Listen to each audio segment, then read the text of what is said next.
El gran salón del dominio eterno fue diseñado para que la gente se sintiera pequeña. Fue a propósito. El techo se elevaba 18 metros sobre pulido suelo negro. Una luz plateada se movía lentamente por las paredes como algo que respiraba.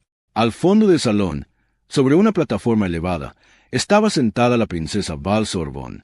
Vestía una túnica violeta intenso. Su piel era gris pálido, suave como la piedra, y sus ojos, de un intenso color plateado, captaban la luz y la reflejaban. Estaba completamente inmóvil.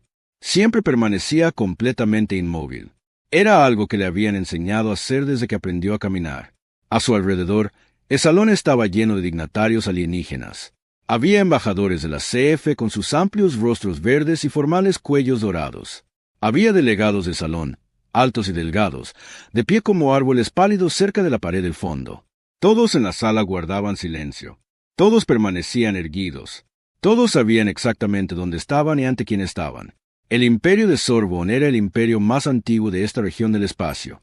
29 sistemas, 11 especies clientes, siglos de dominio inquebrantable. Y en el centro de todo ahora mismo estaba Valette, princesa heredera del trono de Sorbonne y la persona con mayor poder político en 50 años luz. Exhaló lentamente por la nariz y el aire a su alrededor traía algo consigo. Un aroma invisible, inadvertido para la mayoría, pero percibido por todos en la sala. Eran sus feromonas, una habilidad natural de los Sorbones. No enfadaban ni asustaban a la gente. Hacían algo más silencioso y útil. Hacían que la gente quisiera complacer. Suavizaban la resistencia. Convertían las opiniones duras en agradables. Todas las especies en la sala lo sentían, aunque ninguna pudiera nombrarlo. El embajador de Serre ya había cambiado sus puntos de vista 2 veces sin darse cuenta. El delegado de Selûne había olvidado lo que planeaba decir, y ahora simplemente esperaba que le dijeran qué pensar. Esto era normal. Siempre era así. Val vio cómo se abrían las puertas del otro extremo del pasillo. La delegación humana entró. Eran 4. 3 vestían uniformes de gala y se movían con paso cuidadoso y ensayado, conscientes de su paradero. Miraban a su alrededor con los ojos muy abiertos y mantenían los hombros erguidos, como hacen quienes se esfuerzan por aparentar calma. El cuarto llegó tarde. Entró por la puerta 3 pasos detrás de los demás, ligeramente sin aliento. La chaqueta de su uniforme le quedaba ligeramente torcida sobre los hombros. No era especialmente alto. Tenía la piel morena, el pelo corto y oscuro, y un rostro que parecía sonreír a menudo. Echó un vistazo al pasillo como quien echa un vistazo a una habitación en la que acaba de entrar por casualidad. No estaba nervioso, solo observaba. Se llamaba Sargento Isen Cole. Tenía 31 años. Había sido asignado a esta misión diplomática hacía 8 días y había pasado la mayor parte del tránsito leyendo informes de la misión y comiendo los paquetes de comida sintética que trajo de la Tierra porque no confiaba en el servicio de catering de la nave. Vio la mesa de refrigerios en la pared izquierda y caminó hacia ella. Los ojos de Valette lo siguieron. Las feromonas flotaban en el aire. No los presionaba más de lo habitual. No lo necesitaba.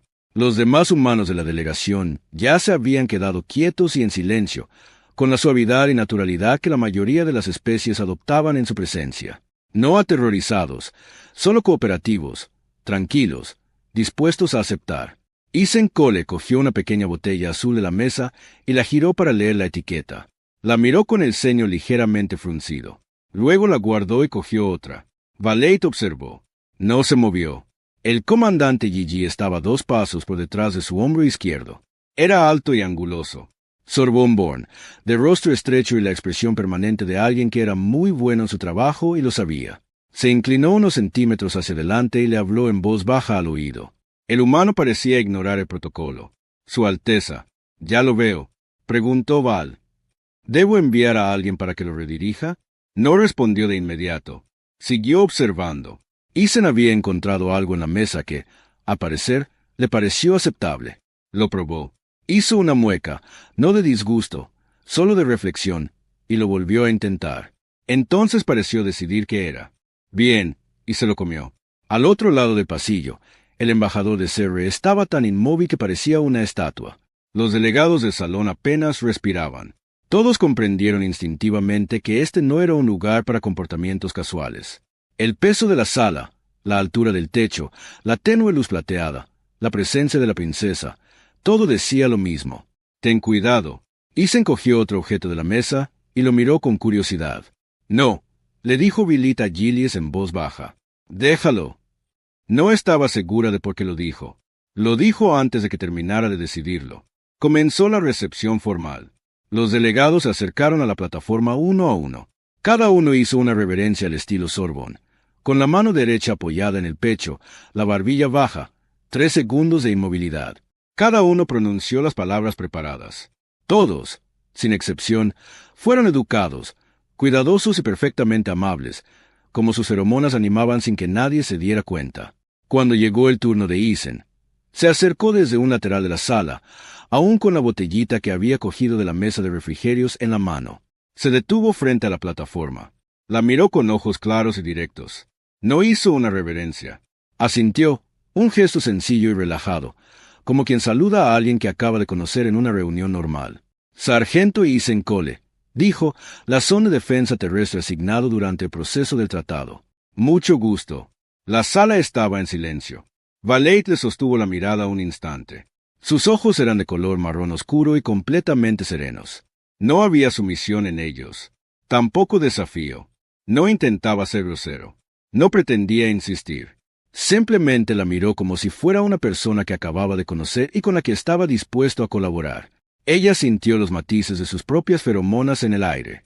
Sabía exactamente cómo funcionaban. Las había visto actuar en miles de diplomáticos, soldados y gobernantes a lo largo de los años. Sabía cómo se veía la gente debajo de ellos. Esa particular suavidad alrededor de los ojos, esa ligera relajación en la postura, esa silenciosa disposición a asentir. Ethan Cole no tenía nada de eso. Parecía completamente normal, incluso relajado. Mantuvo el rostro inmóvil. Bienvenido al dominio eterno, Sargento Cole. Gracias, dijo. Bonita nave. Techos muy altos. Alguien en el pasillo emitió un pequeño ruido estrangulado. Gillies se quedó completamente rígida detrás de ella. Valette no dijo nada. Desvió la mirada hacia el siguiente delegado. La recepción continuó. Pero durante el resto de la velada, fue consciente de exactamente en qué lugar de la sala se encontraba Ethan Cole. Más tarde, cuando el pasillo se vació y Gillies caminaba a su lado por el pasillo de vuelta a sus aposentos, él habló con cautela. El humano se había salido del protocolo. Su Alteza, varias veces. Sí, ¿debo presentar una nota formal a la delegación? Caminó en silencio un momento. Las luces de pasillo se movieron lentamente a su alrededor. No, dijo.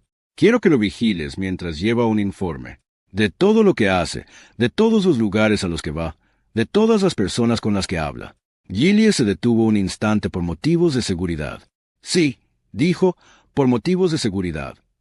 Caminó el resto del camino hasta sus aposentos sin decir nada más. Se sentó en su escritorio. Abrió los archivos de la misión de la delegación humana. Encontró el historial de Ethan Cole, su historial de servicio, sus condecoraciones y sus asignaciones. Los leyó un buen rato. Luego se recostó, miró la pared y pensó en algo en lo que nunca antes había tenido que pensar. Había estado en ese pasillo cientos de veces. Había usado esas feromonas sin pensarlo, como se usan las manos. Nunca había fallado, con ninguna especie que hubiera conocido. Hasta esa noche, hasta que un sargento humano se acercó a su plataforma con una botellita en la mano, asintió como si fuera una colega y le dijo que tenía bonitos techos. No sabía qué hacer con eso, así que volvió a leer su archivo. La sala de guerra del dominio eterno no era un lugar construido para la comodidad. Estaba construida para tomar decisiones. La mesa del centro era larga y oscura, rodeada de sillas de respaldo alto. Las paredes mostraban mapas en tiempo real, sistemas estelares cambiantes, posiciones de flotas y marcadores de colonias en verde y rojo. La habitación olía a fresco reciclado. El aire y el tenue aroma metálico que provenía de demasiadas pantallas encendidas a la vez. La princesa Val presidía la mesa. A su alrededor se sentaban los 7 miembros del Consejo de Guerra Imperial, veteranos soldados y políticos de mayor edad, cada uno con décadas de estrategia de Sorbonne en la cabeza. Los habían convocado debido a una señal recibida hacía 2 horas desde la colonia de Sorbonne en Berat 7, un pequeño asentamiento cerca del límite del tercer sector fronterizo. Estaba siendo atacado. Una facción rival, el colectivo Dravasi, había desplegado 3 naves de guerra en el sector y había abierto fuego contra la red de defensa exterior de la colonia. La colonia tenía una población de 9.000 habitantes. La red de defensa resistía, pero no por mucho tiempo. El consejo llevaba 40 minutos de conversaciones. Su conclusión fue clara y lógica. La colonia estaba lejos de la flota principal. Enviar una fuerza de respuesta completa llevaría tiempo y arriesgaría un enfrentamiento mayor. Los Dravasi tenían más naves en esa región. La respuesta matemáticamente sólida era una retirada estratégica, evacuar al personal posible, abandonar la colonia y responder diplomáticamente desde una posición segura. Sin duda, el Consejo había dado la respuesta correcta. Valade lo había escuchado todo. Aún no había hablado. Sus ojos recorrieron el mapa estelar de la pared, trazando las distancias, las posiciones de la flota, la distancia entre la colonia y el ala de patrulla de Sorbonne más cercana. A la delegación humana se le había concedido el estatus de observador para el proceso del tratado, que incluía informes militares. 3 de los 4 delegados humanos estaban sentados contra la pared en sillas de observador, silenciosos, atentos, procurando permanecer invisibles como hacen los invitados cuando saben que la sala no es suya. Cole estaba sentado en la silla de observador más cercana a la mesa. Tenía una pequeña libreta sobre las rodillas. Había estado anotando desde que comenzó la sesión informativa. El consejero superior Wetche terminó de hablar. Cruzó las manos sobre la mesa y miró a Valade. La recomendación es clara. Alteza, una retirada preserva la flota y evita un conflicto mayor. La pérdida es aceptable. La sala se quedó en silencio por un momento. Entonces Isen levantó la mano. Los miembros del consejo lo miraron. Era el tipo de mirada que una sala llena de altos mandos dirige a alguien que no debería hablar. Valade también lo miró. No dijo nada. No le pidió que se detuviera. Él lo interpretó como un permiso. Se levantó y caminó hacia el mapa mural. Señaló un punto al noreste de la colonia, un espacio abierto que las maquetas del consejo habían marcado como vacío. Este corredor, dijo, su ala de patrulla de la 7ª estación puede llegar en 4 horas si aceleran sus motores. No están en el mapa porque nadie los marcó como listos para el combate, pero revisé la hoja de estado de la flota esta mañana y figuraban con combustible completo y armados para una rotación estándar. La expresión del consejero VTH no cambió. El ala de patrulla no está preparada para un combate de esta escala. No es necesario, dijo Isen. Señaló 2 posiciones más en el mapa. Los Dvasi tienen 3 naves en el sector, pero 2 de ellas son naves de suministro. Mira los marcadores de clase aquí y aquí. No son naves de guerra. Son de apoyo logístico. Si tu ala de patrulla cruza este corredor a toda velocidad, la única nave de guerra detecta una amenaza en su flanco expuesto. Se retira para proteger a las naves de suministro. No tienes que ganar la batalla. Solo tienes que hacerles creer que las matemáticas cambiaron. La sala quedó en silencio. Isen siguió adelante. Movió la mano por el mapa. También tienes un ángulo geográfico aquí. La tercera luna de Verat crea una sombra gravitatoria en la aproximación oriental. La nave de guerra Dravasi no puede obtener una solución de objetivo clara a través de ella. Si tu ala de patrulla usa esa aproximación, la nave de guerra tiene un 60% de precisión en el mejor de los casos. Esa no es una batalla que quieran. Volvió a la mesa. Su voz era tranquila y directa. No estaba actuando. Solo estaba explicando un problema. No tienes que luchar. Tienes que aparecer en el lugar correcto en el momento correcto, aparentando saber lo que haces. La colonia resiste. Los Dasi se retiran. Nadie dispara un tiro de verdad. El consejero VTH lo miró con los ojos inexpresivos. Usted es un observador, sargento. No es un asesor estratégico. Lo sé. Isen dijo. Volvió a sentarse. Pero estabas a punto de abandonar a 9.000 personas cuando no tienes por qué hacerlo. La sala quedó en silencio.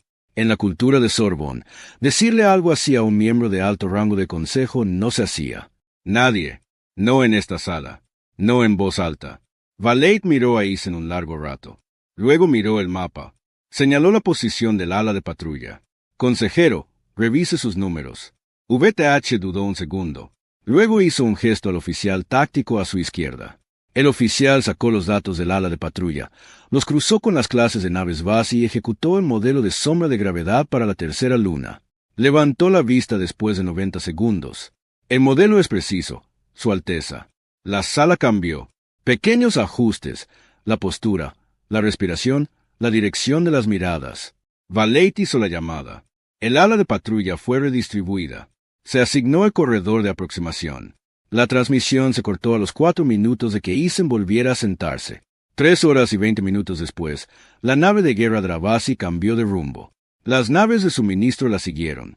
Para cuando el ala de patrulla alcanzó el alcance visual de la colonia, las naves enemigas ya estaban abandonando el sector. No se disparó. La colonia estaba a salvo. Valeit lo encontró en un pasillo cerca de la plataforma de observación inferior. Había caminado hasta allí sin Gillies, lo cual era inusual. Se dijo a sí misma que era porque ya iba en esa dirección. No reflexionó demasiado sobre ese pensamiento. Ethan estaba de pie junto a una pequeña ventana mirando las estrellas. Tenía una taza de algo caliente en las manos. Oyó sus pasos y se giró. No se puso firme. No cambió su postura en absoluto. Simplemente la miró relajado y presente. Ella se detuvo a unos metros de distancia. Mantuvo la voz serena. «Hablaste fuera de lugar hoy». «Lo sé», dijo. «Yo hago eso. Podría haber causado un problema importante». «Yo también lo sé». Hizo una pausa. «Pero escuchaste de todos modos». Guardó silencio un momento. «¿Por qué hablaste? Estabas allí como observadora. No tenías nada que ganar». Lo pensó. No mucho. 9,000 personas estaban a punto de perder sus hogares porque nadie manejaba las cifras secundarias. La miró directamente. Eso parecía más importante que quedarme en mi asiento. Ella estudió su rostro. No intentaba impresionarla. No buscaba crédito ni reconocimiento. Lo dijo como quien afirma un hecho simple, sin condecoraciones. «El consejo no estaba contento», dijo ella. «No». Él asintió, pero la colonia sigue en pie. Ella le sostuvo la mirada un instante más de lo estrictamente necesario. Luego se dio la vuelta y se alejó por el pasillo. No le pidió que la siguiera cuando regresó a sus aposentos. Se sentó sola un buen rato. Había conocido a miles de personas en su vida, soldados, diplomáticos, gobernantes, consejeros. Sabía interpretarlos a todos. Sabía lo que la gente quería de ella, lo que ocultaban, lo que esperaban. Ethan Cole no quería nada de ella. Carecía de perspectiva. No tenía un plan premeditado tras sus ojos. Cuando hablaba, era porque tenía algo que decir. Cuando actuó, fue porque era necesario hacer algo. Nunca había conocido a nadie así. No estaba segura de si eso era un problema. Sospechaba que podría convertirse en uno. El memorial se celebró en la cámara ceremonial inferior de la nave en una mañana tranquila. Aunque la colonia se había salvado, 3 soldados habían muerto en las primeras horas del ataque, antes de que llegara el ala de patrulla. 3 miembros de la red de defensa de la colonia, jóvenes apostados lejos de casa, atrapados en la primera oleada de fuego antes de que tuvieran tiempo de comprender lo que estaba sucediendo. Los Sorbonne marcaron a sus muertos con una ceremonia llamada la quietud. Era exactamente como sonaba. Todos se reunieron. Todos permanecieron inmóviles. No se pronunció ninguna palabra. No se emitió ningún sonido.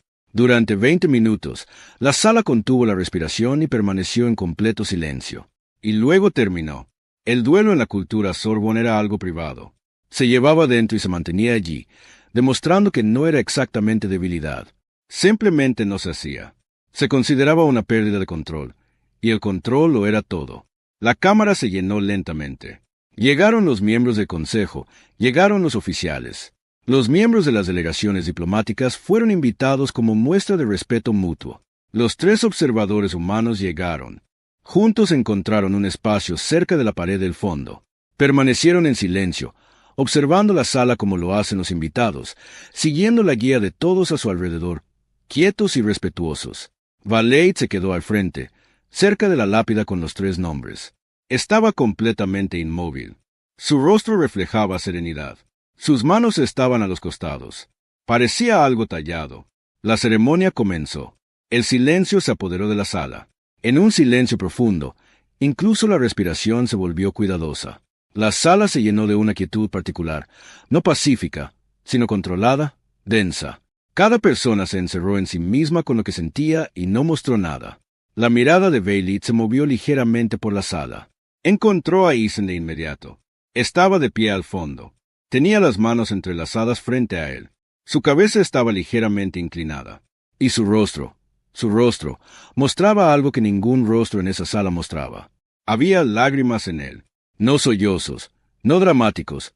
Solo lágrimas silenciosas y lentas que corrían por su rostro, su mandíbula apretada y sus ojos brillantes y rojos en los bordes. No intentaba ocultarlo. No se secaba la cara ni bajaba la mirada. Simplemente se quedó allí parado, llorando como quien llora cuando ya lo ha hecho suficientes veces como para saber que no tiene sentido reprimirlo. Un sonido sordo recorrió la sala. No era exactamente un murmullo, sino más bien la sensación de un murmullo, invisible y agudo. Varios miembros del consejo giraron ligeramente la cabeza. Los oficiales de Sorbonne, cerca del fondo, lo notaron y movieron los ojos. Valette miró al consejero Ubetache. Su expresión era tensa.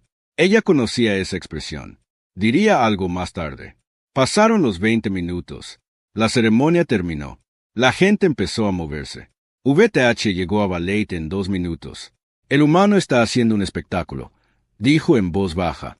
Es disruptivo e inapropiado. Alguien debería hablar con el líder de la delegación. Yo me encargo, dijo Valette. Ella caminó hacia el fondo de la sala antes de que pudiera responder. Isen se había trasladado al pasillo exterior de la cámara. Estaba de pie cerca de la pared, respirando lentamente, recobrando la compostura, casi. Levantó la vista cuando ella se acercó. No pareció sorprendido de verla. Voy a adivinar, dijo. Ese no era un comportamiento normal en este tipo de evento. No, ella dijo que no. Me lo imaginé. Se frotó la cara una vez. Lo siento si fue una falta de respeto. No era la intención. Se detuvo frente a él. Había venido a controlar la situación. Había venido a decir algo tranquilo, diplomático y firme. Pero lo miró a la cara, todavía ligeramente enrojecido alrededor de los ojos, completamente sincero, sin fingir disculpa. Solo lo decía en serio, y las palabras preparadas no salieron. En cambio, dijo, no conocías a esos soldados. No, dijo simplemente. ¿Entonces por qué? Se apoyó en la pared y pensó un segundo. Porque alguien sí, dijo. En algún lugar hay gente que conoció a esos tres que se enterará de esto hoy o mañana y se derrumbará. Y supongo que simplemente no sé cómo estar en una habitación llena de gente que es recordada y no sentirlo, incluso desconocidos. Lo miró un momento. ¿Lo sientes por gente que no conoces? Sí. Él asintió lentamente. ¿Te resulta extraño? Consideró la respuesta honesta. Sí. Se quedó callado un segundo. Lo llamamos empatía. Puede ser un inconveniente. Sinceramente, no es que haya decidido llorar en tu ceremonia. Es lo que pasa. Había leído sobre las emociones humanas en informes, descripciones académicas. Había entendido las palabras sin entender lo que había detrás. De pie en ese pasillo, mirando a ese hombre, comprendió algo que antes no había comprendido. Que para los humanos, la emoción no era algo separado de la función. Los recorría, lo eligieran o no. ¿No te hace más débil?, preguntó. Era una pregunta genuina. No pretendía que sonara como un desafío. Lo pensó detenidamente. Solía pensarlo cuando era más joven. Pero no creo que sea así. Hizo una pausa. A veces dificulta las cosas, pero creo que también significa que estás prestando atención a lo que es realmente real. El pasillo estaba en silencio a su alrededor. Los demás dolientes se habían adentrado más en la nave. Eran solo ellos dos y el aire fresco y el suave zumbido de los motores del barco en las profundidades. Ella no se fue. Ella no estaba. ¿Seguro por qué? ¿Tienen una ceremonia así entre su gente?, preguntó. ¿Por los muertos? ¿Funerales? Sí, son ruidosos. Normalmente la gente llora, cuenta historias sobre la persona. A veces se ríe de cosas que recuerda. Dura horas. Horas, repitió. El duelo lleva tiempo, dijo. Luego se calma, o nos calma a nosotros. Algo en esa frase le resonó extrañamente en el pecho. Apartó la mirada un momento hacia la pared. Nos enseñan desde niños a mantener la quietud, dijo. No sabía por qué le decía eso. Controlar las emociones externas se considera un signo de fuerza y aptitud para gobernar. Lo he practicado desde muy joven. Eso suena agotador. Ella lo miró. Es eficiente. De acuerdo, dijo con suavidad. No discutió, no presionó. Simplemente la miró con esos ojos firmes y esperó. Y de alguna manera, la espera la hizo seguir hablando. Yo realicé la quietud de mi propia ceremonia de votos. Dijo. Cuando hice mi juramento ante la corte, me quedé quieta durante 1 hora. Hizo una pausa. Nadie me preguntó si quería hacer el juramento. Lo decidió el consejo. Simplemente aparecí, pronuncié las palabras y así quedó. Silencio. Isen permaneció inmóvil, no en la quietud cerrada y controlada de su mundo, solo presente y en silencio, escuchando. Parece un día terrible, dijo. Abrió la boca para decir que había sido un honor, un deber, una necesidad estratégica para la estabilidad de su gobierno. No dijo nada de eso. Lo fue, dijo en cambio. Era la primera vez que lo decía en voz alta a alguien en los 7 años transcurridos desde aquel día. Se enderezó. Recuperó la compostura como siempre lo hacía con fluidez, automáticamente. Lo siento. Eso no era relevante. Era relevante. Dijo, lo mencionaste tú. Debería volver a mis deberes. De acuerdo, dijo él, sin discutir, sin retenerla. Ella caminó 3 pasos por el pasillo y se detuvo. Se giró ligeramente. La conversación giraba en torno a ella, buscando la palabra adecuada. Inusual para mí. Para mí también, dijo. Bueno, inusual, sin embargo. Se dio la vuelta y caminó, sin permitirse pensar demasiado en el hecho de que sentía el pecho más ligero que en años. Detrás de ella, Isen permaneció en el pasillo un rato más. Se miró las manos. Luego miró la puerta cerrada de la cámara conmemorativa. Pensó en 3 soldados que nunca había conocido. Pensó en una princesa que se había quedado completamente quieta en su propia ceremonia mientras se decidía su vida. Pensó que a veces el dolor más triste era el que a una persona nunca se le permitía mostrar. El alto cónsul Drevik había estado observando durante semanas. Ese era su talento particular. No el combate, ni la diplomacia, ni los grandes gestos que la gente recordaba y de los que hablaba. Su talento era la paciencia. Observaba, recogía. Esperó hasta que llegara el momento adecuado. Momento, y luego usó lo que había encontrado. Era un hombre sorbón alto, mayor, con el tipo de rostro que había aprendido hacía mucho tiempo a parecer neutral ante todo. Había servido en el Consejo Asesor Imperial durante 19 años. Lo habían pasado por alto para puestos superiores 3 veces, siempre a favor de alguien de la línea real Sorbón, siempre porque el trono mantenía su poder cerca y a la gente como a la distancia. No perdonaba fácilmente. Había estado observando a la princesa Val desde la llegada de los humanos. La observó en el salón de recepción esa primera noche. La observó después de la reunión del Consejo de Guerra. Había visto el informe de la ceremonia conmemorativa, los rumores sobre ella parada en un pasillo con el humano durante un largo rato a solas mientras el resto de los dolientes se alejaban. Había leído las notas de vigilancia de Gillies, que había obtenido a través de un contacto en la división de seguridad que le debía un favor. Conversaciones, comidas compartidas en el pasillo de observación, el memorial, los largos silencios que no eran realmente silencio. Ya había tenido suficiente. Bajo la ley de sucesión Sorbón, un heredero real que había el voto de soberana soledad, el juramento formal que Val había hecho ante el tribunal hacía 7 años, podía ser impugnado si existían pruebas de un compromiso comprometido. El voto no se refería al amor ni al matrimonio en un sentido emocional. Era político. Se trataba de mantener el poder indiviso. Un heredero que forjó un vínculo personal significativo fuera de los cauces judiciales aprobados creó una posible ruptura de lealtades, y dicha ruptura constituía la base legal para un tribunal sucesorio. Drevik presentó la petición un martes por la mañana, discretamente y correctamente, con toda la documentación en regla.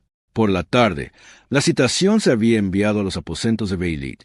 La sala del tribunal en la estación comercial neutral era más pequeña que la sala de guerra de la nave, pero parecía más grande debido a su función. 3 jueces estaban sentados en un banco elevado. Las paredes estaban vacías. La iluminación era plana y blanca. No había ceremonia allí. Solo la ley y la gente que la habitaba. Valeit entró y se sentó a la mesa de los demandados. Se mantenía serena, como siempre, quieta, erguida y cuidadosamente ilegible, pero conocía el riesgo.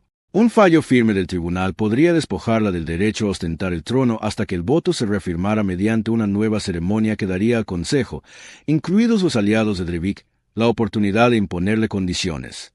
Ya lo había visto antes. Era una forma lenta, limpia y legal de arrebatarle poder a alguien sin siquiera sacar un arma. Drevik estaba sentado al otro lado de la sala con 2 asesores y una pila de documentos. La delegación humana había sido citada como testigo porque Isen había sido nombrado específicamente en la petición de Drevik. El líder de la delegación, un tal coronel Mars, se sentó rígidamente al fondo, con la expresión de alguien que se esforzaba por no involucrarse. Los otros 2 delegados humanos estaban a su lado. Isen entró el último. Se sentó en una silla sencilla cerca de la mesa de testigos, dejó una bolsa en el suelo junto a él y sacó una tableta de datos. Empezó a leer casi de inmediato. Drevik observó esto. Su expresión permaneció neutral, pero su mirada se agudizó. El tribunal abrió. Los jueces declararon que la acusación implicaba un encuentro personal no autorizado con una persona no sorbana, lo cual podría violar el voto de soberana soledad.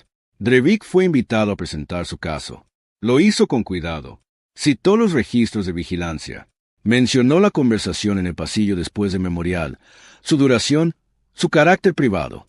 Citó registros de comidas que mostraban que la princesa y el humano habían estado en el mismo espacio informal en 4 ocasiones distintas.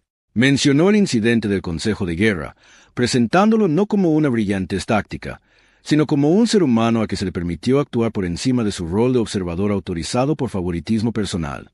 Era bueno en esto. Cada punto se resolvió sin dramatismo. Habló en voz baja y dejó que los hechos hicieran el trabajo. Los jueces escucharon. Pidieron a Valette una respuesta inicial. Ella dio una negación serena y basada en los hechos. Cada incidente tuvo una explicación administrativa. La conversación en el pasillo fue un asunto de gestión diplomática tras un incidente cultural en el monumento. Las comidas se solaparon accidentalmente en un espacio compartido. La situación de Consejo de Guerra fue una decisión de emergencia tomada por mérito militar. Tenía razón, pero acertar no siempre era suficiente. Los argumentos de Drevik estaban construidos para ser escurridizos, no para probar nada con exactitud, sino para crear suficientes dudas como para que los jueces se sintieran obligados a investigar más a fondo. La investigación significaba demora. La demora significaba que la petición seguía activa, y una petición activa significaba que los aliados de Drevik tenían tiempo para trabajar. El juez principal se dirigió a la mesa de testigos. Sargento Cole, usted ha sido nombrado en la petición. Responderá a las afirmaciones del Concil. Isen levantó la vista de su tableta. Claro, dijo. Drevik habló primero. Sargento, durante su tiempo a bordo del Dominio Eterno, desarrolló una relación personal con la princesa que excedió el alcance de su rol de observador. ¿Es correcto? No, dijo Isen. Habló con ella en múltiples ocasiones privadas en pasillos y espacios comunes. Sí, sobre temas relevantes para la misión diplomática. Drevik presentó un documento. Los registros de vigilancia muestran una conversación que duró 3 horas y 11 minutos en el pasillo fuera de la cámara conmemorativa. Isen asintió. Es cierto. ¿De qué se habló en ese tiempo? Cultura militar, costumbres matutinas, la base psicológica de la empatía humana y la estructura de la tradición ceremonial de Sorbonne en relación con la expresión emocional pública. Hizo una pausa. Fue una conversación de intercambio cultural. Tras un incidente intercultural en una ceremonia formal, que es precisamente lo que se supone que debe hacer un enlace diplomático, Drevik dejó que se hiciera un breve silencio en la sala. Luego, con cautela, preguntó, ¿niega que se desarrollara un vínculo personal entre usted y la princesa durante su misión? Isen lo miró fijamente.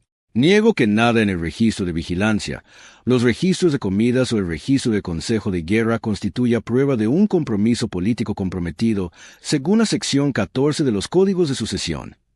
Levantó su tableta porque leí la sección 14, las secciones 8, 9 y 12, y los 17 casos judiciales registrados bajo esas secciones, que se remontan al reinado de Sorbonne Prelet de Vitres. La sala quedó en silencio. La expresión de Drevik no cambió, pero algo cambió en sus ojos. Isen continuó. Su voz se mantuvo serena y serena.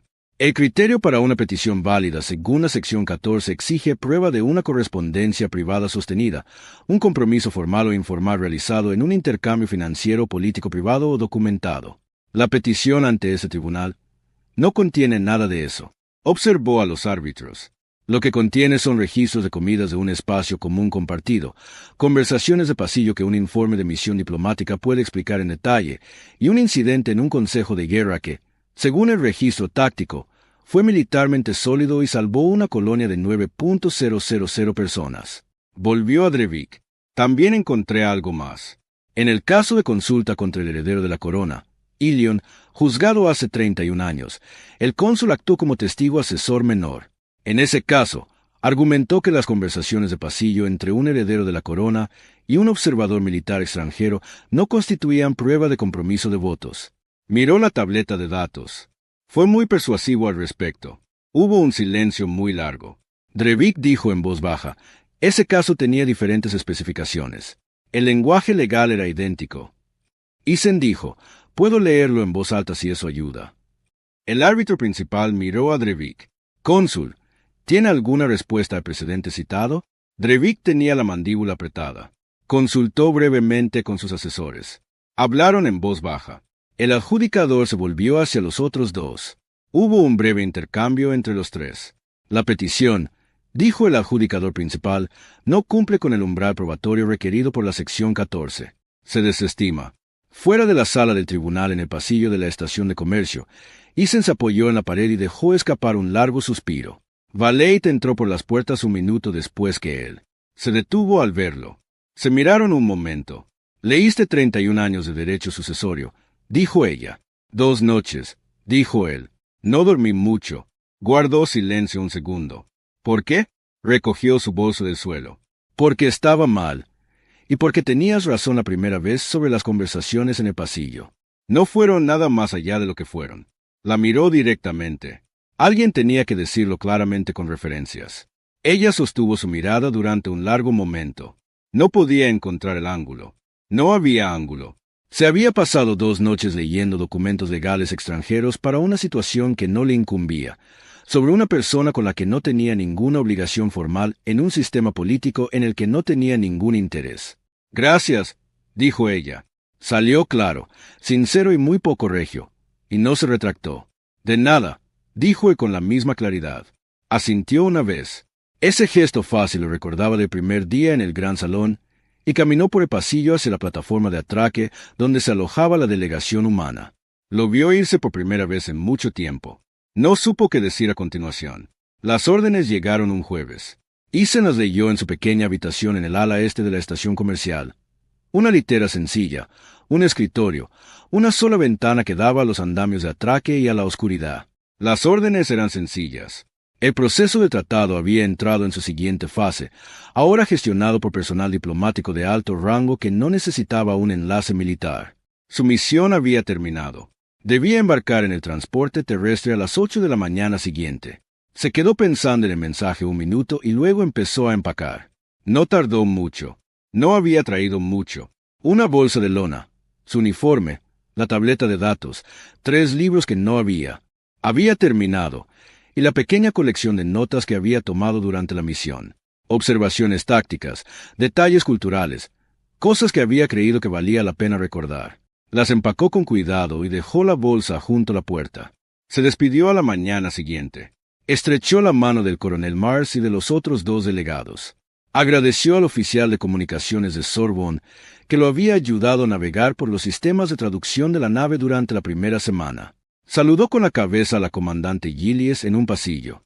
Gillies le dirigió una mirada larga e indescifrable a cambio, que Isen decidió considerar como una despedida. Caminó lentamente hacia el muelle de atraque. No tenía prisa. Su transporte no saldría hasta dentro de 2 horas. La plataforma de observación en el nivel superior de la estación comercial estaba abierta a todos. Isen había estado allí 2 veces antes, una para mirar las estrellas, otra porque necesitaba un lugar tranquilo para leer. Tenía amplias ventanas curvas, bancos sencillos y muy poca gente la mayoría de las horas. Fue allí y se sentó con uno de sus libros sin terminar. No leyó. En cambio, miró las estrellas. La estación comercial se encontraba en un espacio abierto, lejos de cualquier centro del sistema. Solo oscuridad, estrellas y el lento desplazamiento de las naves atracadas. Era una de esas vistas que te hacían sentir muy pequeño y no infeliz por ello. Llevaba sentado allí unos 40 minutos cuando oyó pasos a sus espaldas. Se giró. Valeit estaba en la puerta de la plataforma de observación. No llevaba la túnica de la corte. Vestía algo más sencillo, una chaqueta oscura y ajustada sobre pantalones lisos, el tipo de ropa que se usa cuando no se está representando la realeza en una sala llena de gente. Sus ojos plateados lo encontraron de inmediato. Se puso de pie, no con la rigidez de un militar, sino como era natural al entrar en una habitación. Ella caminó hacia él y se detuvo a pocos metros. Miró las estrellas por la ventana un instante y luego lo miró a él. «¿Tu transporte?», dijo ella. «Sale a las 8. Dentro de 1 hora y media», dijo él. Ella asintió lentamente. Parecía estar decidiendo algo. Él había aprendido con el paso de las semanas cómo se reflejaba eso en su rostro. Cierta quietud alrededor de los ojos, una ligera tensión en la mandíbula que probablemente desconocía. «Quería hablar contigo antes de que te fueras», dijo ella. «De acuerdo», dijo él. Volvió a mirar por la ventana. He estado intentando pensar en la forma correcta de decir esto. Normalmente no hay una forma correcta, dijo él. Simplemente, lo que sea cierto. Ella lo miró. Algo cambió en su expresión. Una leve suavidad, de esas que en cualquier otra persona habría sido invisible. ¿Te importaba algo de eso? Preguntó ella. Esta misión, la nave, nada de eso. Él le sostuvo la mirada.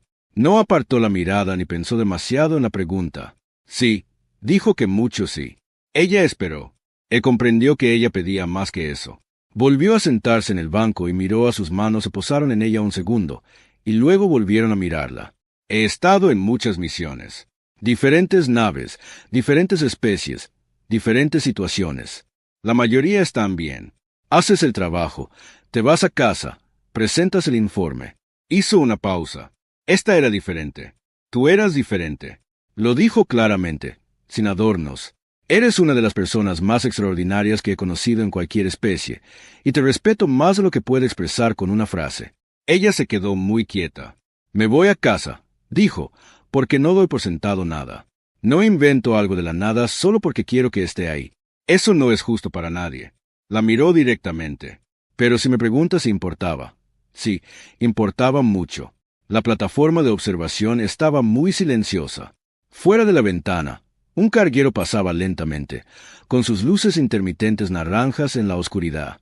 Wyatt se sentó en el banco junto a él, no cerca, a una distancia prudencial, sino a su lado, lo cual era inusual. No se sentaba junto a la gente. Se quedaba de pie encima. Ellos o frente a ellos, o no se sentó en absoluto. Miró a la ventana. Quiero decirte algo, dijo. Bien. El voto que hice hace 7 años. Hizo una pausa. Lo he pensado de otra manera desde que hablamos en el memorial. Desde que me preguntaste si era lo que quería. Se giró para mirarlo. En realidad, no me preguntaste eso. Nunca me lo preguntaste. Eso directamente. No, dijo él. Pero de alguna manera, dijo ella, la pregunta seguía ahí. Él no dijo nada. Esperó como siempre esperaba. Plenamente presente, sin presionar. Juré no casarme nunca, dijo ella, no formar jamás un apego personal que pudiera crear una lealtad dividida. Lo juré ante la corte, ante el consejo y ante mi propio nombre, y creí durante 7 años que lo había elegido. Guardó silencio un momento, pero una elección hecha en una habitación sin otras puertas no es una elección. Es simplemente lo único disponible. Él escuchó. Me diste algo que no sabía que me faltaba, dijo ella. Me trataste como a una persona con opciones, no como un trono que necesitaba gestión, ni como a un activo político que necesitaba protección. Hizo una pausa. Solo una persona.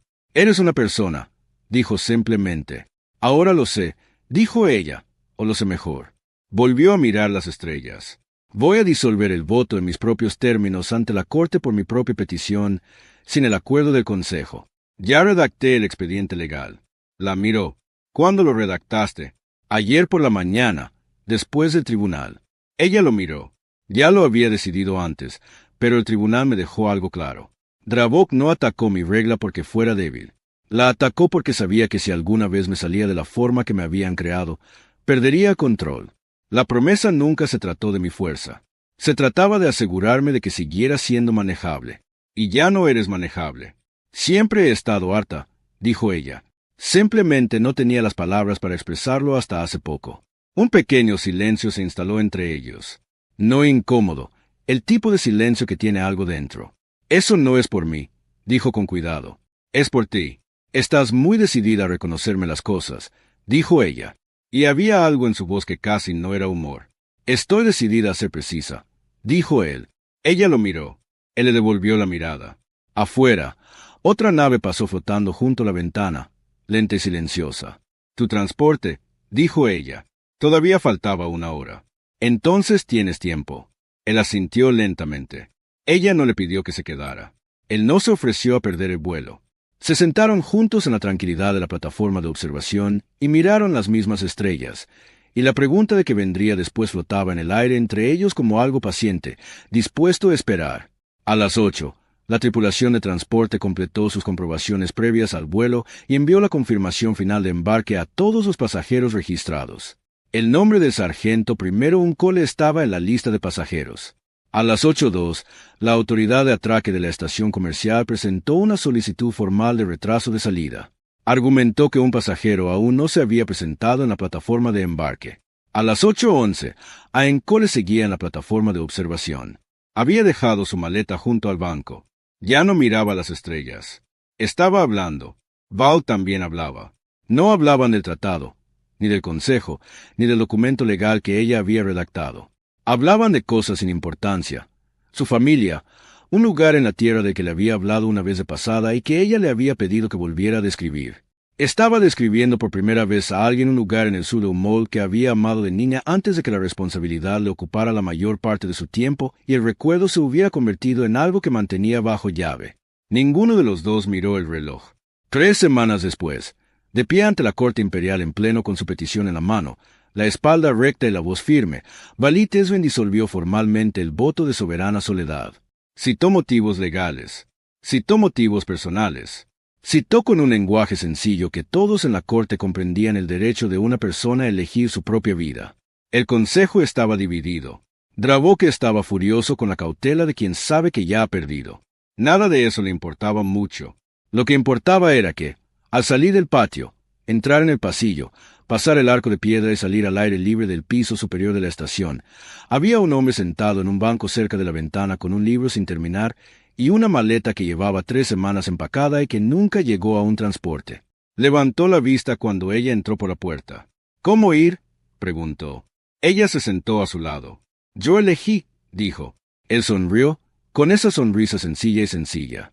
Ella lo había notado la primera noche en el gran salón, cuando leía las etiquetas de las botellas y no tenía ni idea de que algo estuviera empezando. Sí, dijo. ¿Lo hiciste? Fuera de la ventana, las estrellas eran las mismas de siempre. Seguirían siendo las mismas mucho después de que cada argumento, petición y trámite legal se